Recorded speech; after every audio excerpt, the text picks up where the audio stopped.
गायत्री मंत्र मुझे बचपन से याद है। मैं किसी भी मंदिर में गया हूँ तो सिर्फ यही मंत्र मैं अपने मन में पढ़ता हूँ, चाहे वो पेरिस हो, लंदन हो, apart from across all globe, wherever I went,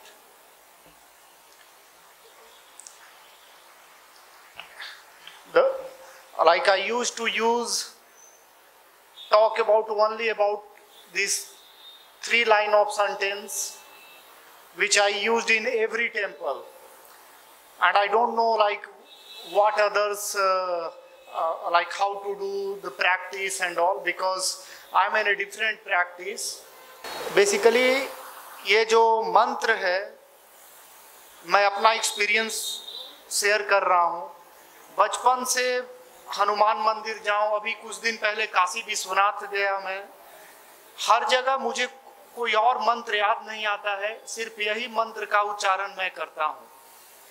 और सौभाग्य की बात है, जीवन में पहला बार मैं गायत्री मंत्र में, ये गायत्री मंदिर में आया और गायत्री मंत्र पहला बार पढ़ा। तो thanks to all of you, because of you I am here. Apart from that, जीवन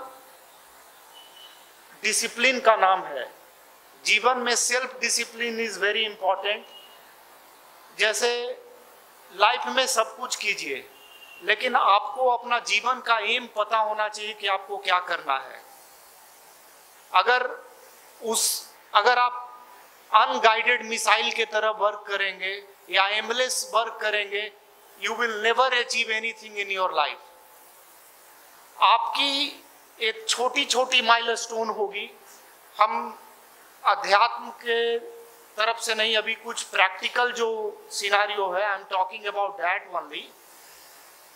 जैसे आप कोई कॉम्पिटिटिव एग्जाम का प्रिपेयर कर रहे हो, तो जब आप एक लंबा छलांग लगाने की कोशिश कर रहे हो तो कोई भी स्मॉल सेगमेंट में एक माइलस्टोन होता है कि वीकली बेसिस पे आप मान लो कोई सब्जेक्ट में फिजिक्स पढ़ रहे हो या सीसैट पढ़ रहे हो, बीपीएससी वाले लोग कोई जनरल पढ़ रहे हैं, तो एक करंट अफेयर्स होता है कि आप पर डे बेसिस पे आप अपने आप को अपडेट करते रहो, चाहे न्यूज़ के माध्यम से, चाहे एडिटोरियल पढ़ो द हिंदू का, टाइम्स ऑफ इंडिया का, या जो भी जिससे मतलब आपके करंट अफेयर्स अपडेट होते रहे। अपार्ट फ्रॉम दैट, कभी भी बड़ा माइलस्टोन, आपको जो मेन एग्जाम है उस एग्जाम से पहले आपकी प्रिपरेशन ये होनी चाहिए कि आजकल का एग्जाम का फॉर्मेट होता है मल्टीपल एमसीक्यू बेस्ड क्वेश्चंस होते हैं। तो बेसिकली आप अपने वीकनेस को देखिए, स्ट्रेंथ को देखिए।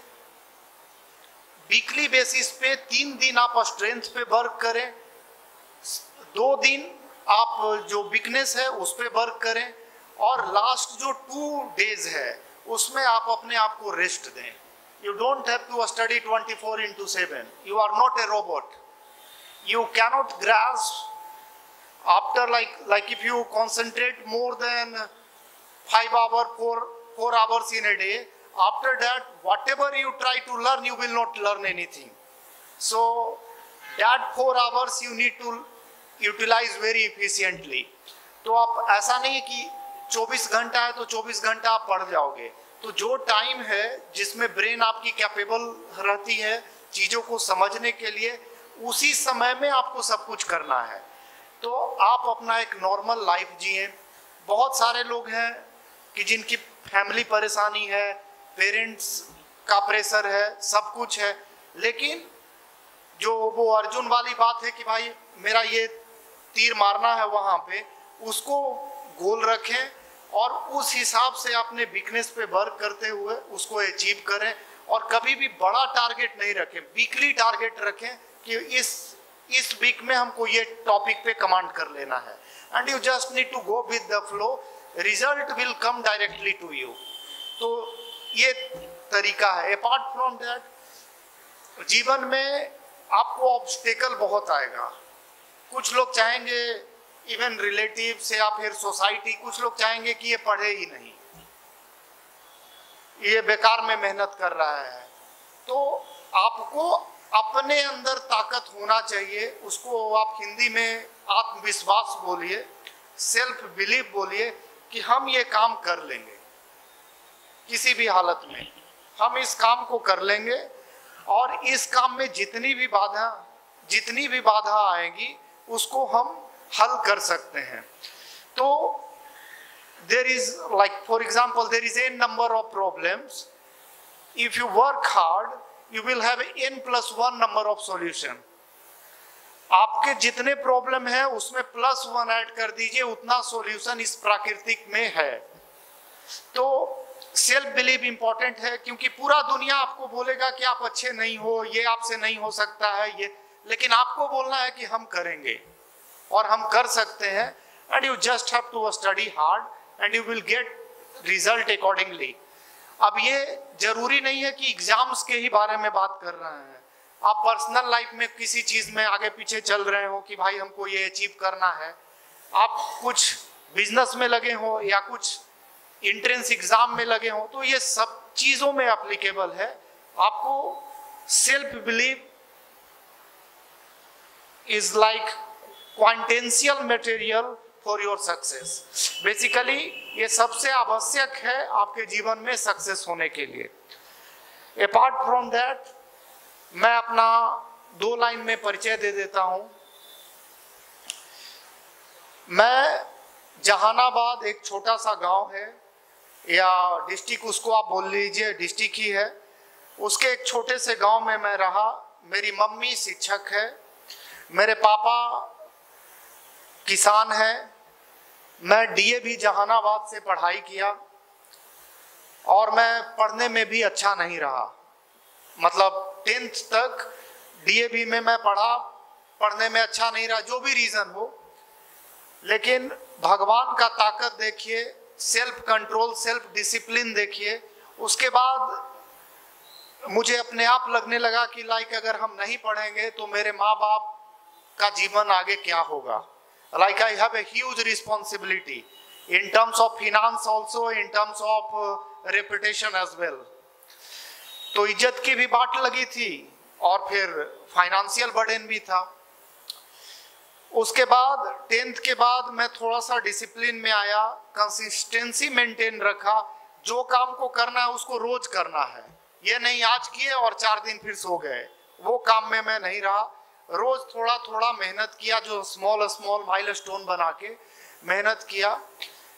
मैं एग्जाम दिया, रिजल्ट मेरा बहुत अच्छा नहीं हुआ, तो एंट्रेंस एग्जाम से ही एडमिशन होता है, ठीक ना, अच्छे स्कूल में। 2006 का बात बता रहा हूं मैं। तो एंट्रेंस एग्जाम मैं 2 स्कूल का, जहां पे सब 95% वाले थे और मैं 63% वाला, फर्स्ट डिवीजन था मैं, किसी भी तरह घिस तीर के, तो मैं वहां पे था। और ये रियल स्टोरी है, you can verify from all end. तो मैं मतलब पढ़ा, पटना जहां पे आप अभी ये मंदिर है, इसके पीछे के सेक्टर का एक पार्क है, वहां पे मैं भाई के पास आया। और मैं इतना डिप्रेस्ड था इसलिए कि मेरे माँ बाप किसी के सामने नजर उठा के बात भी नहीं कर सकते थे, ड्यू टू सोसाइटी प्रेशर कि आपका बेटा अच्छा नहीं किया। हमको भी बहुत अंदर से उनके लिए खराब लग रहा था कि भाई क्या होगा। हम 1 महीना पढ़े सेल्फ डिसिप्लिन और कॉन्फिडेंस होके, और हम किसी से ये राय नहीं लेते थे कि भाई हम अचीव कर पाएंगे कि नहीं। हमको पता था कि हम अचीव करेंगे और हम पढ़े। 1 महीने के बाद मेरा एडमिशन हुआ एक मिशनरी स्कूल था, ऑक्सफोर्ड पब्लिक स्कूल रांची, जो स्कूल में हर लोग का मार्क्स था 90%, लेकिन जो एंट्रेंस एग्जाम से मात्र 10 लोगों को लेना था, उसमें मैं पहला नंबर से 10 नहीं, कुछ टोटल सारे सेक्शन में, जैसे कॉमर्स है, साइंस है, बायोलॉजी है, सारे सेक्शन में लगभग 40-50 था। तो सारे का रिजल्ट एक साथ देता है। तो पापा को मैंने भेजा कि भाई आप रिजल्ट देख लो। तो पापा गए रिजल्ट देखने। रिजल्ट देखे तो वो नीचे से देख रहे थे, मेरा कहीं नाम नहीं था। बहुत ऊपर तक गए, बहुत ज्यादा ऊपर नहीं गए।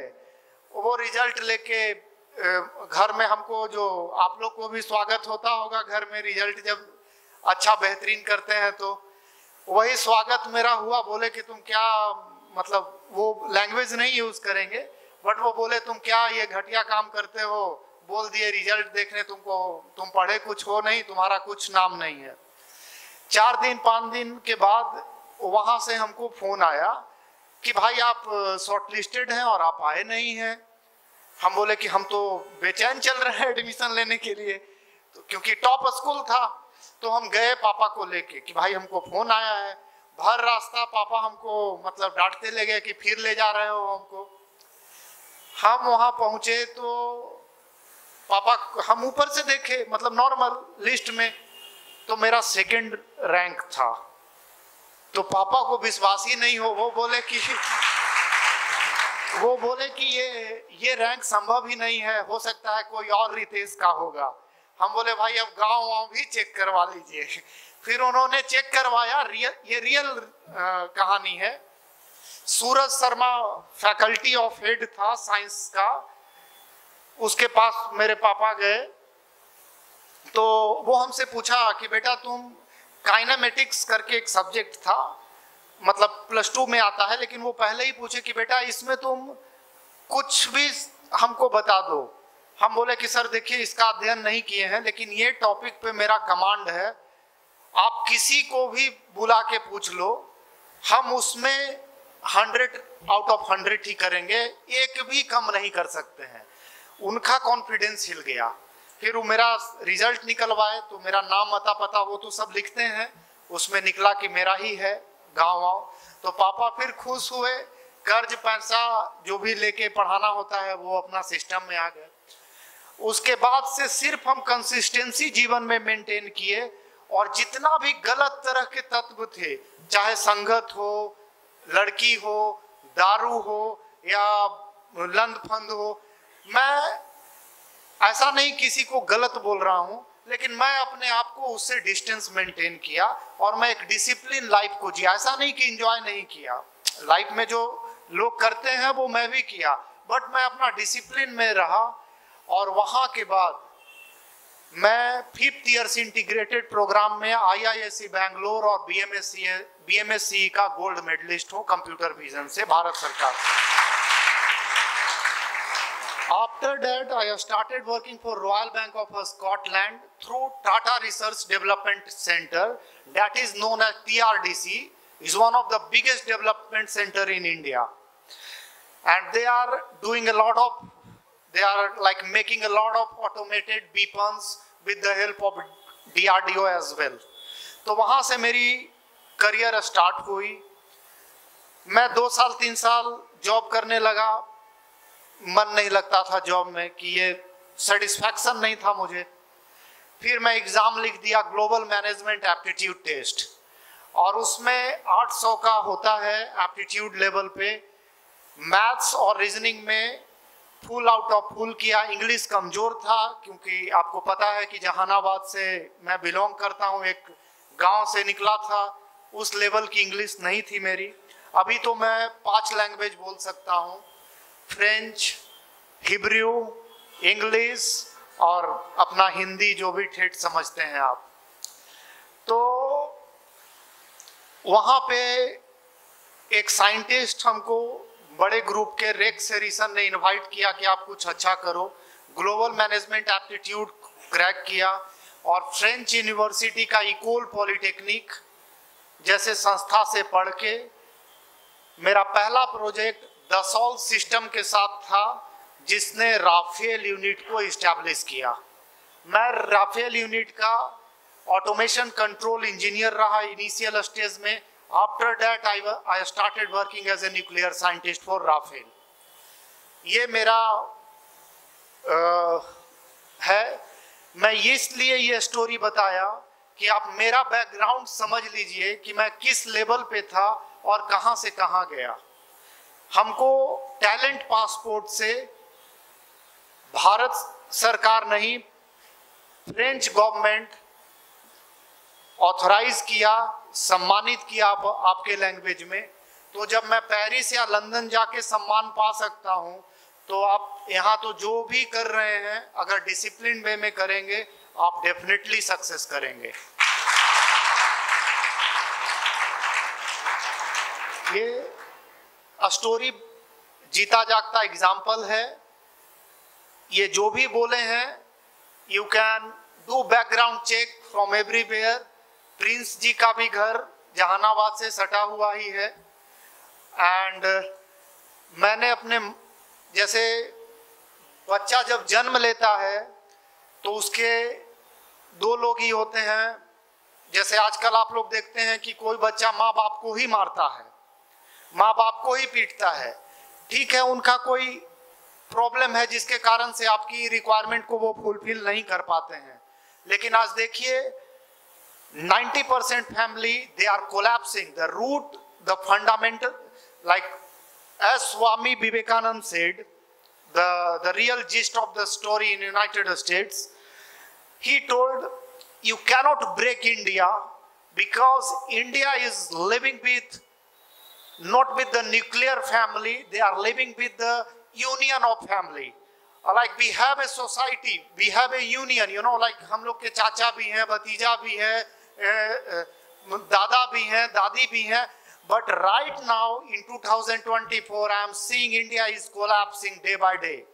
Like Western culture is just coming on us, and we are not getting that enjoyment, you know, like we are suffering a lot.